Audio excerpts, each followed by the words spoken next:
At the family beach vacation, my mother-in-law announced, "This house is for real family only." My husband agreed, "Honey, just go home." I smiled and called security, "Please escort them out of my resort." Their faces when they saw my name on every building. I-28F, need to start from the beginning. I built my resort chain from scratch, turning struggling beachfront properties into a luxury resort empire. 5 years ago, at 23, I took a risk with my savings and bought my first failing resort. Through innovative management and a focus on exceptional service, I transformed it into a high-end destination. Now, at 28, I own the Sapphire Bay Resort Group with 17 properties. I met James, 32M, at a hotel management conference 3 years ago. He worked in marketing for a mid-sized firm, and unlike most people in the industry, he seemed genuinely interested in hospitality innovation rather than just profit margins. We fell in love, and when we married, I decided to maintain my privacy about my true position. I wanted his family to know me for me, not my wealth. Victoria, 58F, my mother-in-law, has always treated me with thinly veiled contempt. She thinks I'm just a hotel receptionist, a notion I've never corrected. Let them believe what they want, I've spent my career being underestimated by people like her. James agreed to keep my position private, though I sometimes catch him squirming when his family makes snide remarks about my little job. The annual family beach vacation has always been Victoria's power play. She rents the most expensive house at Sapphire Bay, my flagship resort, and spends the week reminding everyone that she's treating the family to this luxury. The fact that she's actually paying me for the privilege has been my private amusement for 3 years. But 2 months ago, everything changed. I overheard Victoria and my sister-in-law Nicole, 35F, plotting during a family dinner. "It's time James traded up," Victoria had said, not realizing I was approaching the kitchen. "That Olivia, 29F, from his office would be perfect. Her father owns half of downtown. Our little receptionist is sweet, but she's just not our caliber. This beach trip is our chance to show James the difference between class and, well, you know." I quietly stepped back, my hand finding the resort master key card in my pocket, the one with my name and title emblazoned on it. Victoria had always insisted on having the best suite at the best resort, not knowing she was paying premium rates to her despised daughter-in-law. Maybe it was time for a different kind of vacation. Friday afternoon, I arrived at the beach house ahead of everyone else using my private access road. The staff, who knew exactly who I was but were well trained in discretion, had everything prepared according to my specifications. I changed into a simple sundress, exactly the kind Victoria would consider cheap, and waited. They arrived in a convoy of luxury cars, Victoria leading the way in her Mercedes SUV. James kissed me hello while his mother surveyed the house with her usual proprietary air. Nicole trailed behind with her husband Thomas, 37M, and the new addition to their group, Olivia from James's office, wearing a designer swimsuit that probably cost more than Victoria thought I made in a month. "Dear," Victoria's voice carried that familiar false sweetness, "help Maria with the luggage, won't you?" She gestured to their housekeeper, who was struggling with several expensive bags. "Actually, Maria can take the afternoon off. I've arranged for butler service for the house," I replied mildly. Victoria's eyes narrowed at my presumption. "And who," she asked icily, "is paying for that?" "Oh, don't worry about it," I smiled. "It's taken care of." The afternoon proceeded according to Victoria's obvious script. Olivia was seated next to James at every opportunity, while I was consistently relegated to the far end of the group. My husband, I noticed with growing disappointment, did nothing to stop it. I had security cameras installed throughout the house, standard practice for all our luxury properties. Through my phone, I could access any feed at any time. While pretending to check work emails, I watched Victoria and Nicole in the kitchen. They were adding something to my water glass, what appeared to be liquid laxatives. How original. I quickly sent a message to my head of security, "Proceed with Protocol 17. Then I returned to the terrace, where Victoria was holding court. "Really, dear, I don't know why you insist on wearing that Target dress to dinner. We have standards here, right, James?" My husband shifted uncomfortably but said nothing. Olivia smirked behind her wine glass.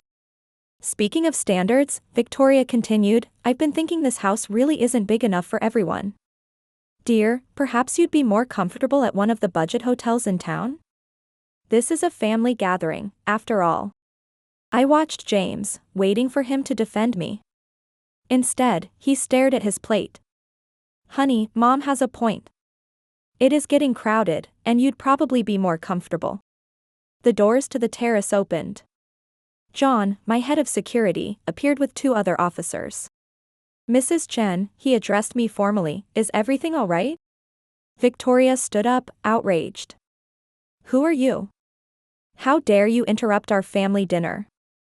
Dear, since you work here, deal with this immediately. I smiled, reaching into my purse for my master keycard and ID badge. Actually, Victoria, I do need to deal with this. As owner and CEO of Sapphire Bay Resorts, I'm afraid I have to inform you that your reservation has been cancelled. The silence was absolute. James's fork clattered to his plate. Owner? Victoria whispered. Yes, I replied calmly. Owner of this resort and the entire chain. All 17 properties, actually. And since you violated multiple terms of your rental agreement, attempting to poison another guest, for instance, I'm exercising my right to terminate your stay. But. Nicole sputtered, you're just a hotel clerk. No, that's just what you chose to believe because it fit your prejudices. I've owned this resort chain for 5 years. I let you treat me like the help because I wanted to see who you really were. Congratulations, you showed me. I turned to my husband, who was staring at me like he'd never seen me before. James, I'm disappointed but not surprised by your behavior. You'll be hearing from my lawyer about divorce proceedings. Then I addressed Olivia, who had gone pale. You might want to update your resume. I just bought a controlling interest in your father's company. Your position is being eliminated in tomorrow's restructuring. Victoria found her voice. You can't do this. We have a contract.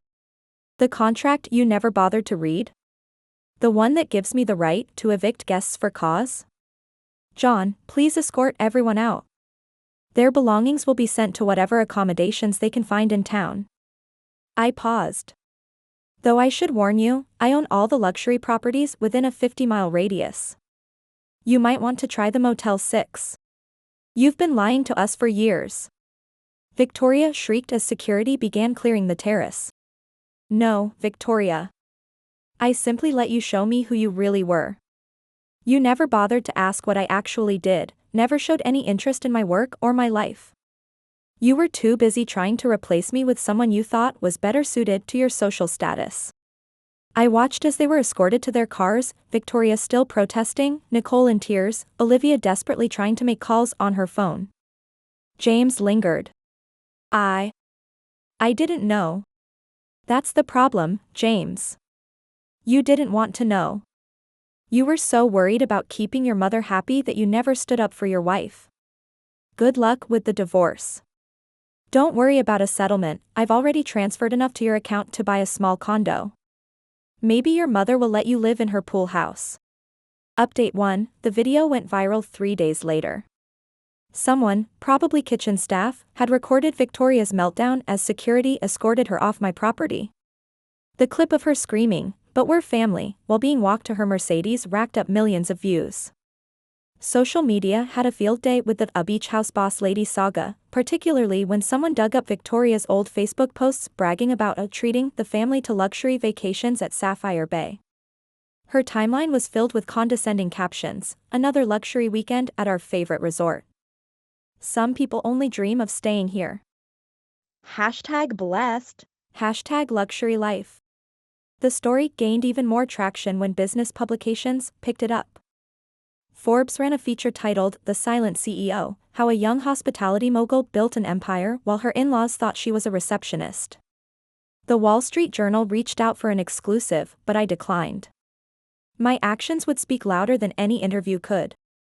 I watched the fallout from my private suite at the resort's penthouse, sipping coffee and reviewing acquisition proposals. My phone hadn't stopped buzzing since that night. Calls from Victoria, James, Nicole, their friends, their country club associates, and even local news stations wanting my side of the story. I blocked them all, except for my lawyers and key business contacts. The only call I took was from Olivia's father. "Mrs. Chen," he said, his voice carefully controlled, "I believe we need to discuss the recent changes in company ownership." "Mr. Bradford," I replied, "we certainly do. Particularly your daughter's involvement in attempting to break up my marriage. I'm sure the board would be interested in those text messages between her and my mother-in-law plotting to seduce my husband during a company-sponsored event. Not to mention the questionable financial practices I discovered during my due diligence." The silence on his end was delicious. I could almost hear him calculating the potential damage. "Now," I continued, "about that merger you've been pursuing with Henderson Group. I'm prepared to make it happen, provided Olivia is relocated to your Singapore office immediately." "And Mr. Bradford?" "She stays there for at least 5 years. That can be arranged. One more thing, your company's hiring practices need an overhaul. I want a comprehensive diversity and inclusion program implemented within 6 months. My team will oversee the changes." "Understood. My lawyers will await your terms." The divorce proceedings moved quickly. James's lawyer nearly choked when he saw my financial disclosures. The prenup I'd insisted on, the one Victoria had called unnecessary for someone of her position, proved invaluable. James got exactly what we'd agreed to, enough for a modest fresh start, nothing more. Victoria's attempts at damage control backfired spectacularly. Her tearful interview with a local news station claiming she'd been blindsided by her daughter-in-law's deception prompted my PR team to release the security footage of her attempting to spike my drink. The resulting headlines weren't kind. "Mother-in-law's poisoning attempt exposed, beach house drama continues." The fallout was immediate and severe.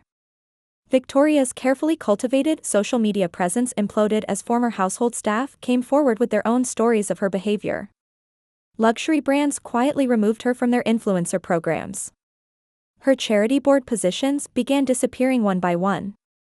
The same society publications that once featured her garden parties and fundraisers now ran exposés on her history of elitist behavior. Nicole tried playing peacemaker, showing up at my corporate office unannounced. The security team almost turned her away. Our new protocols specifically listed the entire family as persona non grata, but I was curious to hear her plea. "Please," she begged, mascara running down her cheeks, "Mom's a wreck. The country club is freezing her out. Her charity board asked her to step down. All her speaking engagements for the season have been cancelled. Can't you make this all go away?" I looked up from my laptop where I'd been reviewing plans for my newest resort acquisition. Coincidentally, the very property Victoria had been bragging about booking for next year's family vacation. "Make what go away, Nicole? The consequences of your actions? The truth about how you all treated me? Or just the public embarrassment of being exposed? We didn't know who you were." "That's exactly the point. You shouldn't have to know someone's net worth to treat them with basic respect. Tell me, Nicole, in all these years, did you ever once ask about my dreams? My goals? Or were you too busy following your mother's lead and treating me like a servant?" I turned my screen to show her the property listing. "By the way, I just bought the Vista Del Mar resort. Your mother might want to find a new venue for her annual I'm Better Than You vacation." The aftermath rippled through their social circle like a tsunami. Victoria's carefully curated image as the family matriarch crumbled as former friends distanced themselves to avoid the scandal. Her friends, those same women who'd smirked at her subtle digs about her daughter-in-law's modest background, now whispered about her behind designer handbags. The irony of them doing so in my hotels wasn't lost on me. James attempted reconciliation exactly once. He showed up at my corporate office wearing the suit he'd bought for our wedding. "I miss you," he said, standing awkwardly in front of my desk. I was wrong. I should have stood up to them. "Yes, you should have," I kept my voice neutral. "But you didn't. Not once in 3 years. I didn't know you owned all this. That's the problem, James. You needed to know I was wealthy to treat me with respect. It should have been enough that I was your wife. He left my office with slumped shoulders, finally understanding what he'd lost. Not my money, the prenup ensured he'd never had that, but my trust, my respect, and any chance of a future together. Meanwhile, my company's reputation soared. The story resonated with people tired of wealth being equated with worth. Applications to work at my resorts tripled.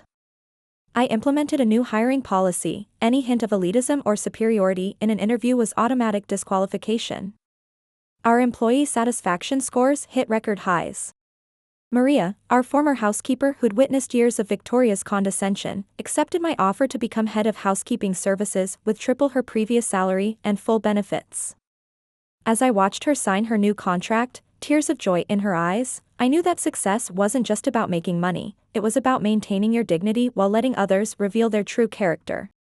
Update 2, I hosted a charity gala at my flagship resort 6 months after the incident. The event raised millions for educational scholarships for hospitality workers, a program I'd created specifically to help talented individuals from underprivileged backgrounds enter the industry.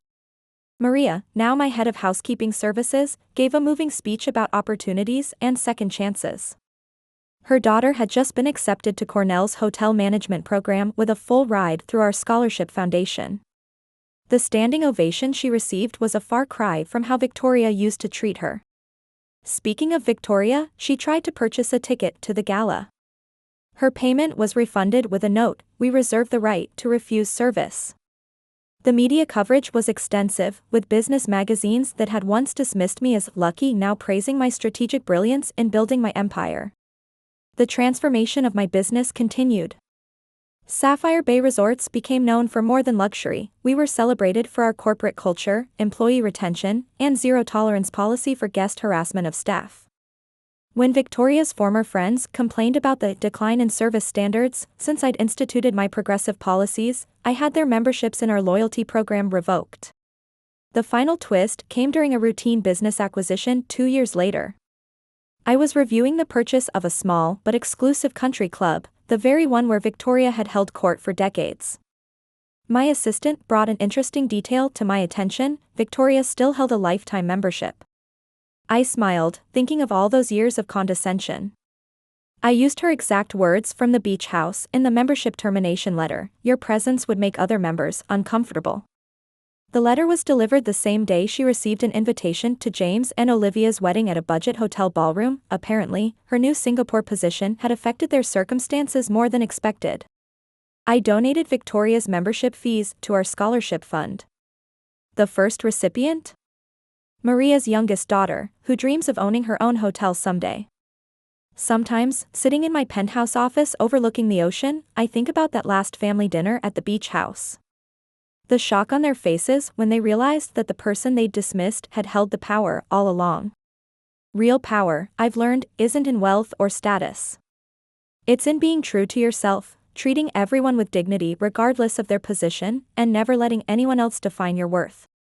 Victoria still drives past the resort sometimes. I've seen her car slow down at the gates, seen her stare at the sign that bears my name. I wonder if she finally understands that her greatest mistake wasn't in underestimating my wealth, it was in underestimating my worth. The beach house where it all ended is now my favorite private retreat. I've kept one thing from that last dinner: the wine glass Victoria tried to spike. It sits in a display case in my office, a reminder that success isn't just about making money. It's about maintaining your dignity while letting others reveal their true character. Last week, I received a letter from James. Inside was an invitation to his and Olivia's wedding, along with a handwritten note: "I know you won't come, but I wanted you to see what rock bottom looks like. You were right about everything. I'm sorry I didn't see it sooner." I sent back a response on Sapphire Bay letterhead: "Congratulations. I've booked you the honeymoon suite at our Singapore property. Consider it my wedding gift, and a reminder that class has nothing to do with money." The suite, of course, didn't exist, but I'm sure they'll figure that out when they get there. The company's growth has been remarkable. Our employee-first approach has attracted top talent from across the industry. Former competitors who once mocked my soft management style are now trying to copy our success. I've started receiving speaking invitations from business schools eager to learn about our unique corporate culture. The scholarship program has expanded beyond my wildest dreams. We now support 50 students annually, with Maria's daughter serving as our student ambassador. She recently gave a TED Talk about breaking social barriers in luxury hospitality. The video went viral, just like her mother's speech at our gala. Victoria's social circle has completely dissolved. Her former friends now compete for invitations to our corporate events, not realizing that their names are permanently on our blacklist. The country club she once ruled now uses our management company, a delicious irony that brings a smile to my face every time I review their quarterly reports. I've turned the beach house into a leadership retreat center, where we train our management staff in the importance of treating everyone with respect. The room where Victoria made her final pronouncement is now called the Humility Suite, though only our long-term employees get the joke. Update 3: The transformation of my business has been remarkable. Sapphire Bay Resorts has become a case study in modern corporate culture. Last month, Harvard Business Review featured us in their cover story, The Dignity Revolution: How One CEO Changed Luxury Hospitality. I've instituted a unique hiring practice that's making waves in the industry. Every executive candidate must work a week in housekeeping before being considered for any management position. The policy came from a conversation with Maria, who noted how differently people treat you when they think you're just cleaning rooms.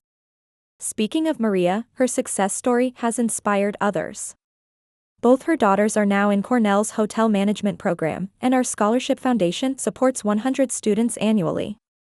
The sight of Victoria's old country club membership fees funding these scholarships brings a particular satisfaction. A journalist recently asked me to reflect on that beach house incident. Looking back, I told her, I'm almost grateful for how they treated me. It taught me valuable lessons about character, about how people behave when they think you're beneath them. I've incorporated those lessons into our company culture. The article went viral. Applications to work at our resorts quadrupled. Our employee retention rate hit 95%, unheard of in the hospitality industry. We've expanded to 25 properties now, each one operating under the principle that every employee deserves equal respect. Victoria's social downfall was complete when we acquired her last refuge, the Vista Del Mar Country Club. The board members who once hung on her every word unanimously voted to accept our purchase offer. When we renovated the main dining room, we donated her dedicated table to a local diner. James and Olivia's Singapore wedding was apparently a modest affair. Their honeymoon sweet disappointment made its way back to me through industry gossip. When they discovered there was no reservation at our Singapore property, which doesn't actually exist, they had to scramble for last-minute accommodations during peak season. Nicole attempted one last reconciliation at our annual charity gala. She'd managed to get in by volunteering with one of our partner organizations. "Mom's selling the beach house," she blurted out when she cornered me near the bathroom. "She can't afford the upkeep anymore. Please, can't we put this behind us?" I smiled, thinking of the property acquisition notice already on my desk. Some things can't be put behind us, Nicole. Some lessons need to be remembered. The next day, my company purchased Victoria's beach house through a shell corporation. We converted it into a retreat center for overworked hospitality employees, a place where they can experience the luxury they help provide to others. Victoria tried to save face one last time. She gave an interview to a Society magazine, claiming she'd discovered the importance of humility and was embracing a simpler life. The next day, our PR team released the full security footage from the beach house incident, including her detailed plans to sabotage my marriage. The magazine quickly published a retraction. The final irony came when James and Olivia returned from Singapore. Their budget hotel stay had apparently strained their new marriage. Last I heard, they were living in Victoria's guest house, their dreams of social climbing as empty as their joint bank account. Maria's youngest daughter just completed her first internship at our flagship resort. Watching her confidently direct staff and handle guest relations, I saw the future of hospitality, one built on mutual respect rather than artificial hierarchies. Our company's success has attracted attention from business schools worldwide. We've established partnerships with leading universities to create scholarships specifically for students from service industry backgrounds. The program has already launched dozens of promising careers. I still keep Victoria's poison wine glass in my office. During orientation, I tell new employees its story. Not as a tale of revenge, but as a reminder that true class has nothing to do with money or status. It's about how you treat people when you think no one important is watching. Yesterday, I received a letter from the country club's new management. They're renaming the main ballroom, the one where Victoria used to host her charity galas. They want to call it the Chin Room for Universal Dignity. I approved the change, but added one condition: they must hang a small plaque with Victoria's favorite phrase, "This space is for real family only." The plaque will serve as a reminder that family isn't about blood or social status. It's about respect, dignity, and treating everyone as worthy of basic human kindness. Victoria's greatest gift to me wasn't the revelation of her true nature, it was the opportunity to build something better from the ashes of her artificial world. As I write this from my office overlooking the ocean, I can see our staff going about their day with pride and purpose. Each one knows they're valued not for their title or background, but for their character and contribution. That's the real luxury we offer, dignity for all. Thank you all for the overwhelming support. Your comments and messages have been incredible. Many of you shared similar experiences with toxic in-laws and class discrimination. Thank you.